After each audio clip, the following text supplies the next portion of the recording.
vi sad, znači, u agenciji imate 2 zaposlena in-house fotografa, ali ste pre toga i outsourcovali fotografe dok niste imali zaposlene. Zanima me, volio bih sad jedan deo da posvetimo prvo outsourcingu, odnosno angažovanju freelancera, pa ćemo posle da pređemo i na same zaposlene fotografe.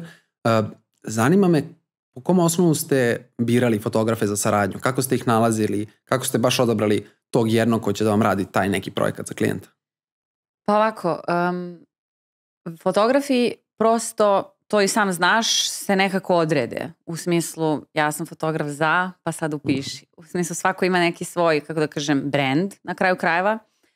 U zavisnosti od toga kakva nam je fotografija bila potrebna, na određenoj kampanji angažovali smo naravno eksterne fotografe. Sad, najsvežije što mi je u glavi je taj neki veliki projekat koji smo radili za RAW kampanju, to je ovogodišnja summer kampanja. Tu smo imali kolegu sa strane koji je došao prosto s jednom ogromnom i eksternom produkcijom. To je u pitanju snimanje TV reklame koje je trajalo 3 dana. Tamo smo imali jako puno ljudi, 4 glavna modela, 20-30 statista i sad su tu trebale se naprave neke raznorazne slike. I to su slike koje danas stoje na city lightovima, billboardima i tako dalje. Tu nam je iskreno sada mnogo važan tehnički deo. Dakle, pogotovo za globalne klijente koji, verujte mi, imali smo situaciju, ulaze u piksel svake fotografije. Da. Znači, kao ipak neko to gleda detaljno. Ta majica, koliko smo je puta peglali digitalno. Ali ne, baš je ono, bukvalno su obsesivni.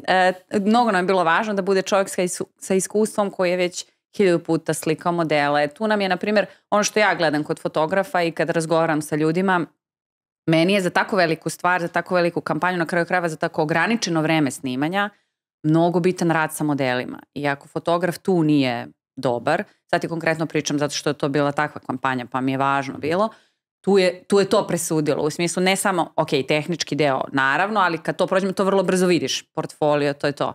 Ali onda u priči ti u stvari stekneš utisak kakav on verovatno ima odnos sa modelima, na kraju kraja video si i te njegove slike u portfoliju, pa kao možeš da skontaš, plus i neko mišljenje kolega iz struke, a to su uglavnom ljudi iz velikih produkcijskih kuća. Ako dobijemo dobre preporuke, onda je to.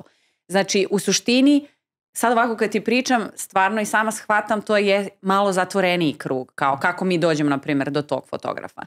Sad, ali to je prosto toliko ograničen slučaj takve kampanje i takvog klijenta i sve to. U drugim nekim slučajima kad nam je trebalo nešto da, recimo, radimo kalendar za naše klijenta, meni su oba fotografa na terenu ili nešto snimaju, rade nešto i meni sad treba treći. Znači, to je sad neki social media fotograf. Tu mi, iskreno govoreći, nije toliko važno da veštine budu besprekorne, u smislu niti nam treba toliko peglanja. Mi na digitalu sad iskreno uopšte ni ne savjetujemo klijentima, na kraju krajeva, znamo svi kako je Instagram malo otišao u taj real life, jel da? Ne želimo apsolutno upeglane fotografije, osim kad smo jednom slikali, nikad neće zaboraviti, moramo da kažem, post za pivo i sad bilo je scena na Adi i sve se dešavalo napolju. Ili momci su bili onako malo golišavi, kako da kažem, na Adi, pa samo u ovim kupaćim gaćima da nam je klijent tražio da na jednom momku kao, ne znam, ispeglamo stomak da stavimo mišiće. A stavite baš kao pločice i to? Da, to je bilo presmišno. Mislim, to onda sve ide u dizajn. To kao naš fotograf ne mora to da radi. Photoshop generative fill. Eto šta se desi. Ali da, tu nam je, na primjer, mnogo važnije da čovjek zna da se snađe na terenu, da zna da uhvati dobro prirodno svetlo. Ti kad slikaš na Adi ceo kalendar, to je nekih 12 fotografija u raznim mikrolokacijama, setupima, sad svašta se tu dešava. Svaka ta fotografija već unapred ima taj svoj opis, to o čemu smo pričali, copywriting je uradio već svoj posao i ti onda znaš tačno šta hvataš, šta ti treba, kakvo raspoloženje, kakav vibe, kakvi modeli i tako dalje. Pogotovo kad handlaš jako puno ljudi na fotki, to zna da bude komplikovano. Tu nam je jednako važan odnos fotografa sa modelima, ali i malo onako improvizacija, snalaženje, da ufotka više nego što treba, znači neka inicijativa. I tu se stvarno vidi, prosto otpadnu ljudi koji samo dođu da odrade stvar. Ne znam kako to da ti kažem, ali to je ono neko osnovno interesovanje za posao koji radiš, ali te stvarno to interesuje ili si kao došao da, ne znam, počistiš to, eto. I onda imaš još dve varijante, pošto te pažljivo slušam. Postoje ljudi koje klijenti direktno traže. Dobro, da, po imenu i prezimenu, da. Aha, hoću kampanju i hoću mi fotka taj i taj fotograf. Da, kao što bi reditelja tražili za reklamu. Znači, ima i toga. To su klijenti koji jako dugo rade obično ATL snimanja, što znači billboarde i print.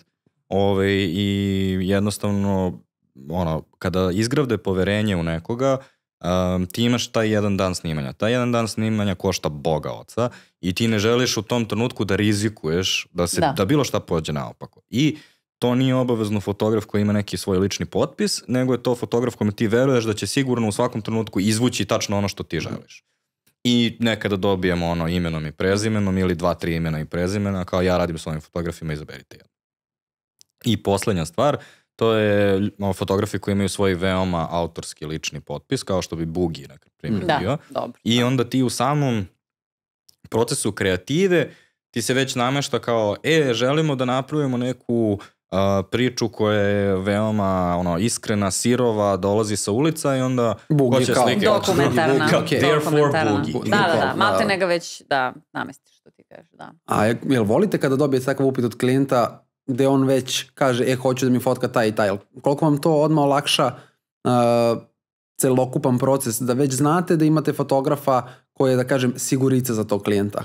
Pa olakša dosta celu produkciju, naravno, ali nama je baš u interesu da radimo s raznim ljudima. Mislim, to je i poenta našeg posla, da se ispovezujemo svi, da kao skontamo na kraju krajeva da naučimo. Ja obavezno kada dobijemo tako neko ime, pošaljem i naše fotografe da kradu zanat. Mislim, to je... Naravno, zanat se krade. to je podobavezno, ali to mnogo znači. Dobijamo i razne upite, na primjer, najčešće fotografe nekad koji su malo zagazili u video, pa su otišli kao ka direkciji fotografije, znači direktore fotografije isto često angažujemo, ili kada su u pitanju neki nezgodni snimaj, kako da kažem, nezgodni pokreti kamerom, da ne treba dodatna oprema, ako naši videografi ne bi da se bave time ili nisu baš sigurni, onda često angažujemo ljude sa strane, ali opet taj fazon, mislim, sve je u Žiški u fazonu prakse, u smislu gde uvek, ako postoji prostor gde mi možemo da naučimo, mi ćemo to da iskoristimo.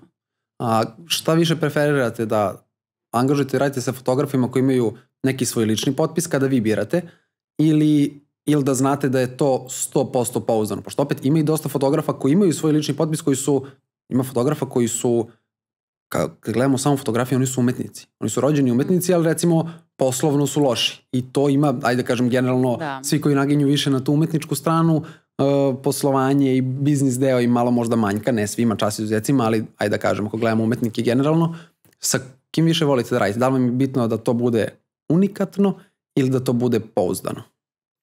Pa mi uglavnom, pošto kad mi zamišljamo fotografe, je u kreativnom delu, odnosno mi smišljamo kreativnu ideju. I onda nama prirodno tu nekada nalegnu određeni fotografi. Tako da to je u trenutak kad se zaista uključujemo. I onda je to uvek fotograf i fotografija koju smo zamislili postaje deo te kreativne ideje, što je nama obsesivno najbitnija stvar. I to je definitivno ono što je najviše ceni.